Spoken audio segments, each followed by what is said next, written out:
প্রথমেই ধন্যবাদ জানাই দিদিকে যে লক্ষ্মী ভাণ্ডার স্বরূপ আমাদের মহিলাদের আত্মসম্মান দিয়েছেন এবং স্বাবলম্বী করেছেন।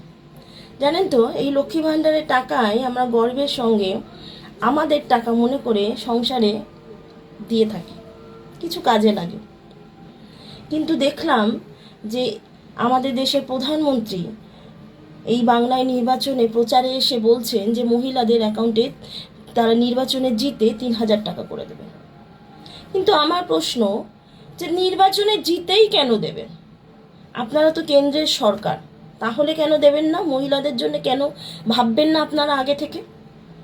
সেটাও যদি আমরা ছেড়ে দিই, তাহলে এই বিজেপি সরকার আরও কিন্তু অন্যান্য রাজ্যে তাদের শাসন চলে। সেই সব রাজ্যগুলিতে তো এই প্রকল্প বা এই রকম কোনো কিছু চলে না। কেন মহিলাদের কথা আপনারা সেই সব রাজ্যগুলিতে কেন ভাবেন না?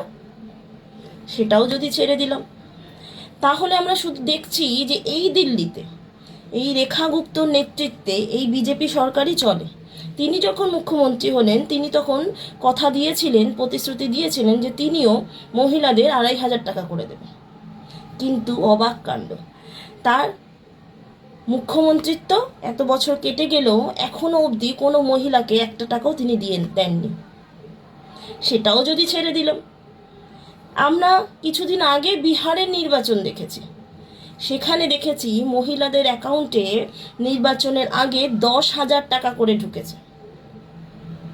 কিন্তু তারপর কি হলো জানেন? যখন নির্বাচন শেষ, যখন বিজেপি ওই নির্বাচনে জিতল, তখন ওই প্রত্যেকটি মহিলাদের কাছে ইনস্টলমেন্টের কাগজ গেছে যে সেই টাকা ফেরত নেবে, এবং সেই টাকা ফেরত নিয়েছেও। তাহলে বলুন, বিশ্বাস রাখবেন নাকি শুধুমাত্র ভাওতা প্রতিশ্রুতিতে বিশ্বাস রাখবেন? আমি আমার মতামত জানাচ্ছি, আমি কিন্তু বিশ্বাস রাখবো। দিদি যেটা দিচ্ছেন, দিদি যে প্রতিশ্রুতি দিয়েছিলেন, দিদি সেই হিসাবে কিন্তু কথা রেখেছেন।